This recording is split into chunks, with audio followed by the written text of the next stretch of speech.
Hello बच्चों, कैसे हैं आप सब लोग। मैं हूं आपकी प्रिंसिपल मैडम डॉक्टर राखी सिंह। और जैसे कि आप सब लोग जानते हैं कि कल है स्वतंत्रता दिवस। जी हाँ, स्वतंत्रता दिवस जो कि पूरे धूमधाम से पूरे भारतवर्ष में मनाया जाता है। ये एक नेशनल फेस्टिवल है और इसी के बारे में मैं आपको जानकारी दूंगी। आप सब जानते हो कि स्वतंत्रता दिवस पर झंडे का एक बहुत बड़ा, बहुत महत्वपूर्ण रोल होता है। तो जानते हैं कि झंडे का इतिहास क्या है और इसके नियम, कायदे, कानून क्या हैं। बच्चों, जो पहली बार झंडा तैयार किया गया था वो सन 1857 में ब्रिटिशर्स के द्वारा तैयार किया गया था। 1904 में स्वामी विवेकानंद जी की शिष्य ने एक झंडा तैयार किया जो 3 रंगों से मिलकर बना था, red, yellow and white. Red जो दर्शाता था वो फ्रीडम को दर्शाता था, येलो विक्ट्री को और वाइट सिंपलिसिटी को। इसके बाद में मैडम गामा ने 1907 में पेरिस के बर्लिन में एक झंडा फहराया जिसका रंग कुछ इस तरह से था। पहला रंग ऑरेंज था और इसमें 7 स्टार्स बने थे। दूसरा रंग येलो था और इसके ऊपर वंदे मातरम लिखा हुआ था। और तीसरा रंग ग्रीन था जिसके ऊपर सन, मून और स्टार बने थे। तो इस तरह से मैडम गामा ने जो झंडा फहराया वो इन 3 रंगों से मिलकर बना था और इसके ऊपर वंदे मातरम लिखा था। इसके बाद बहुत बार झंडा चेंज हुआ, लेकिन सन 1921 में पिंगली वेंकैया, जी हाँ बच्चों, पिंगली वेंकैया, जो कि आंध्र प्रदेश के मछलीपट्टनम के निकट एक गांव में रहते थे, उन्होंने एक झंडा बनाया ग्रीन और रेड मिलाकर, और ये झंडा उन्होंने गांधी जी को दिया। गांधी जी ने इस झंडे को देखकर कहा कि आप इसमें वाइट कलर और मिलाइए जो कि सभी धर्मों को चिन्हित करेगा, और इसके साथ में मेहनत के लिए चरखा भी इंक्लूड कीजिए। तो पिंगली वेंकैया ने गांधी जी के अनुसार उस झंडे में चेंज किया। 1931 में नारंगी रंग को जगह दी गई लाल रंग को हटाकर, यानी कि रेड कलर को हटा दिया गया और ऑरेंज कलर को इसकी जगह लाया गया। अब झंडे का कलर था ऑरेंज, वाइट एंड ग्रीन और बीच में चरखा।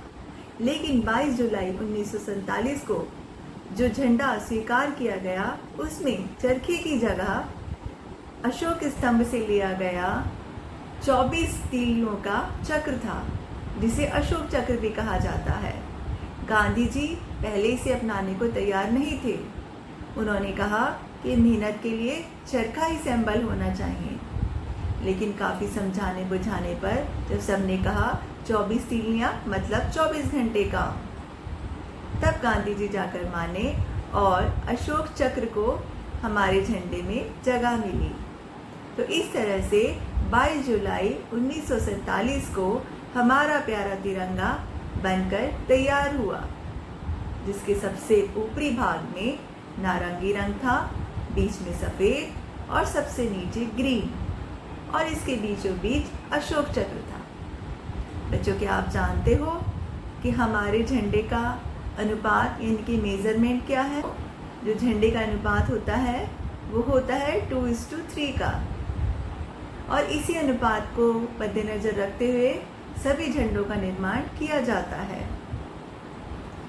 अब मैं आपको बताऊंगी कि झंडे से रिलेटेड हमें कौन कौन सी और बातें हैं जो फहराते हुए ध्यान में रखनी चाहिए। बच्चों, नवीन जिंदल जब 1993-94 में अमेरिका से भारत आए तो उन्होंने अपनी फैक्ट्री में भारतीय झंडे को फहरा दिया। इस पर एक लोकल जो मजिस्ट्रेट होते हैं उन्होंने ऑब्जेक्शन लिया, तो नवीन जिंदल जी कोर्ट में चले गए और 10 साल के फाइट के बाद में कोर्ट ने कहा कि नागरिकों को भी झंडा फहराने का अधिकार है। तो इस तरीके से सामान्य नागरिकों को भी झंडा फहराने का अधिकार मिल गया। इससे पहले झंडा सिर्फ सरकारी स्थानों पर ही फहराया जाता था, निजी स्थानों पर झंडा फहराने को कोई अनुमति नहीं दी गई थी। बच्चों, इस कोर्ट केस के बाद में भारत सरकार ने 2002 में फ्लैग कोड से रिलेटेड एक बुकलेट निकाली जिसमें भारतीय झंडे को फहराने के सारे नियम कायदे कानून बताए गए हैं। इस बुकलेट को 2 सेक्शंस में डिवाइड किया गया है। पहला, जिसमें कि बताया गया है कि सरकारी स्थानों पर झंडा कैसा फहराया जाए। दूसरा, जिसमें बताया गया है निजी स्थानों पर झंडे को किस तरह से फहराया जाए। तो हम बात करेंगे निजी स्थानों पर झंडे को किस तरीके से फहराया जाना चाहिए। बच्चों, आप कभी भी अपने घर के अंदर झंडा नहीं फहरा सकते हैं। अगर आपको झंडा फहराना है तो आपको छत में या फिर ओपन गार्डन में ही झंडा फहराना चाहिए। और झंडे के साथ में कोई दूसरा झंडा आप नहीं लगा सकते हो, ना ही अपने झंडे से ऊंचा कोई दूसरा झंडा लगा सकते हो। झंडा या तो बीचों बीच लगना चाहिए या फिर घर के दाहिनी तरफ लगना चाहिए। इसी तरीके से अगर हमें मोटर गाड़ियों पर भी झंडे लगाने हो तो हम नहीं लगा सकते हैं। कार्स वगैरह पर झंडे लगाने की अनुमति सिर्फ सरकारी लोगों को होती है, जिसमें एमएलए एमपी भी शामिल नहीं होते हैं। तो इस तरह से हम अपनी कारों पर या बाइक पर झंडे नहीं लगा सकते हैं। और कभी गलती से लगा भी लें तो झंडा हमेशा दाहिनी तरफ यानी कि राइट हैंड साइड में होना चाहिए। लेफ्ट हैंड साइड में कभी झंडा नहीं लगाया जाता है। अगर 2 देशों के झंडे एक ही गाड़ी पर लगाने हो तो हमारा जो देश का झंडा है उसे दाहिनी तरफ ही लगाएंगे यानी कि राइट हैंड साइड में, और जो विदेश का झंडा होगा उसे हम लेफ्ट हैंड साइड में लगाएंगे। बच्चों, झंडा अगर कटा हुआ है या उस पर कोई दाग है या उस पर पानी पड़ा हुआ है तो हम उसे फहरा नहीं सकते हैं। उसे एकांत में ले जाकर बड़े ही सम्मानपूर्वक जला देना चाहिए और नए झंडे का प्रयोग करना चाहिए।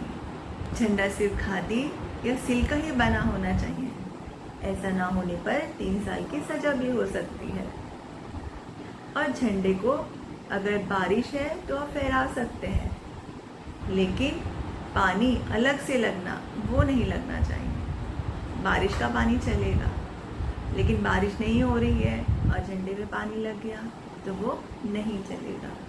इस बात का ध्यान रखना होता है।